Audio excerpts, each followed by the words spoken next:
Hello students, last video में हमने discuss किया था टाइप्स ऑफ फंक्शन। चारों टाइप हमने यूजर डिफाइन डिस्कस किए थे। उसके लाइब्रेरी फंक्शन हमने डिफाइन किए थे। लाइब्रेरी फंक्शन में होते हैं जो सी कंपाइलर में पहले से ही डिफाइन होते हैं, उन्हें हम लाइब्रेरी फंक्शन बोलते हैं। जैसे गेट सी एच, प्रिंट ऐप, स्कैन ऐप, ये सारे हमारे कैसे लाइब्रेरी फंक्शन होते हैं। और यूजर डिफाइन हमने चार तरह के थे, वो डिस्कस किए थे, और उनके सभी के एग्जाम्पल मैंने आप लोगों को कराए हैं, और चारों तरह के अलग अलग से एग्जाम्पल भी दिए हैं। आज हम पढ़ेंगे call by value, call by reference. Function को कॉल करने के हमारे दो मेथड्स होते हैं, कॉल बाई वैल्यू और कॉल बाई रेफरेंस। तो हम आज फर्स्ट मेथड डिस्कस करेंगे, call by value in C. Important topic है, लगभग हर एग्ज़ाम में पूछा जाता है ये टॉपिक। कोई ही एग्ज़ाम ऐसा हुआ होगा जब जिसमें ये वाले टॉपिक ना पूछे गए हो। Call by value, call by reference her exam में पूछा जाता है, इसलिए आप अच्छे से इनको तैयार करेंगे एग्ज़ाम के लिए। इस बार भी उम्मीद है कि ये वाले टॉपिक पूछे जाएंगे। मैक्सिमम टाइम एग्ज़ाम में पूछे जाते हैं। तो कॉल बाई वैल्यू, सिंपल जो फंक्शन पढ़े हमने वो कॉल बाई वैल्यू ही पढ़े हैं सारे, उसे ही हम कॉल बाई वैल्यू बोलते। देखिए कैसे। In call by value method, the value of actual parameter is copied into the formal parameter। जो एक्चुअल वेरिएबल होते हैं हमारे, जो हम फंक्शन कॉल के समय पास करते हैं, वो हमारे एक्चुअल वेरिएबल होते हैं, और फॉर्मल वेरिएबल होते हैं जो हम फंक्शन डेफिनेशन में यूज़ करते हैं, कॉपी हो जाते हैं फॉर्मल पैरामीटर में। In other words we can say that the value of the variable is use in function call in the call by value method. जो वैल्यू हमारी फंक्शन कॉल में यूज की जाती है वो हमारी एक्चुअल वेरिएबल होते हैं। In the call by value method we can not modify the value of actual parameter by the formal parameter. अगर हम फॉर्मल पैरामीटर में कोई चेंज करते हैं तो वो एक्चुअल पैरामीटर पे कोई इफेक्ट नहीं करते या उसको मॉडिफाई नहीं करते। In call by value different memory is allocated for actual and formal parameter since the value of actual parameter is copied into the formal parameter. Means actual variable और formal variable को अलग अलग से memory allocate होती है। इसी कारण है कि हमारा जो फॉर्मल वेरिएबल में जो चेंज करते हैं और एक्चुअल वेरिएबल में कोई चेंज नहीं होता। The actual parameter is the argument which is use in function call, where as formal parameter is the argument which is use in the function definition. Means जो actual parameter होते हैं वो argument होते हैं जो हम फंक्शन कॉल में use करते हैं, जबकि फॉर्मल पैरामीटर वो आर्गुमेंट होते हैं जिन्हें हम फंक्शन डेफिनेशन में यूज़ करते हैं। एक एग्जांपल देखते हैं हम इसका। स्वैपिंग का एग्जांपल मैंने लिया है कॉल बाई वैल्यू को समझने के लिए। और मेन जो है, मैंने बताया कि जो एक्चुअल वेरिएबल हैं वो चेंज नहीं होते फॉर्मल वेरिएबल में चेंज होने पर भी। तो सबसे पहले हम दो हेडर फाइल हैं, हम उनको लिखेंगे studio.h और ponyo.h।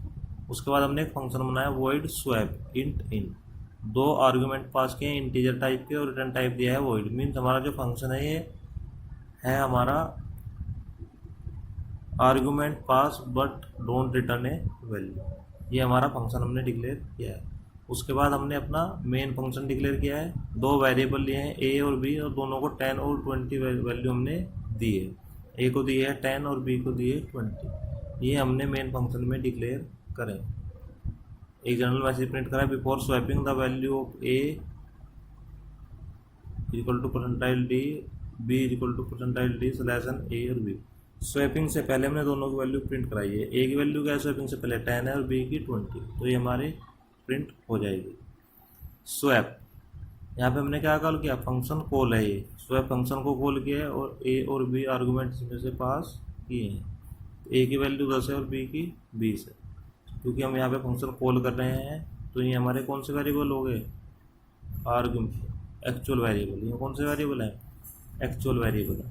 अब जैसे हम कॉल करेंगे तो चला जाएगा फंक्शन डेफिनेशन पे। फंक्शन डेफिनेशन हमारी यहाँ पे है, ये रही।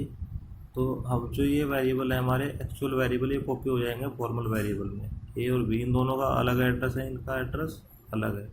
तो ए की वैल्यू ए में और बी की वैल्यू बी में कॉपी हो जाएगी। उसके बाद हमने एक वेरिएबल लिया टेम्प, स्वैपिंग करने के लिए एक अलग से वेरिएबल, थर्ड वेरिएबल का यूज किया स्वैपिंग को यूज करने के लिए टेम्प। तो ए की वैल्यू टेम्प में डाली और जो ए में डाल दिए बी की वैल्यू और बी को फिर टेम्प पे, तो यानी कि बी में चला गया ए की वैल्यू और ए में चलेगी बी की वैल्यू। तो ये हमारी यहाँ पे स्वैपिंग हो गई।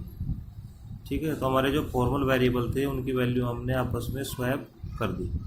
ए की वैल्यू बी में कॉपी होगी और बी की वैल्यू ए में।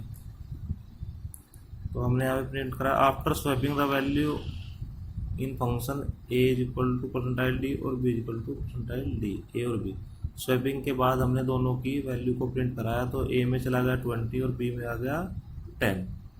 फॉर्मल पैरामीटर ए 20 बी 10, तो फॉर्मल पैरामीटर की जो वैल्यू होगी ए 20 और बी 10 होगी। उसके बाद यहाँ पे फंक्शन कंप्लीट होगा, फिर उसके बाद वापस चलाएगा और उसके बाद एक लाइन फिर दोबारा वैल्यू प्रिंट कराइए after swapping the value in main function में हमारे होते हैं एक्चुअल वेरिएबल।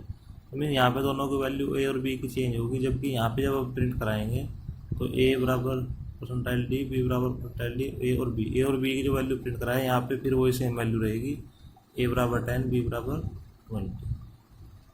तो जो कहने का मतलब वो यही है कि हमारे जो एक्चुअल वेरिएबल है उन पे कोई इफेक्ट नहीं होता अगर हम फॉर्मल वेरिएबल में कोई चेंज करते हैं। उसके बाद हमने गेट सी एच का यूज़ किया है जो हमारी स्क्रीन को होल्ड करेगा और उसके बाद प्रोग्राम कंप्लीट।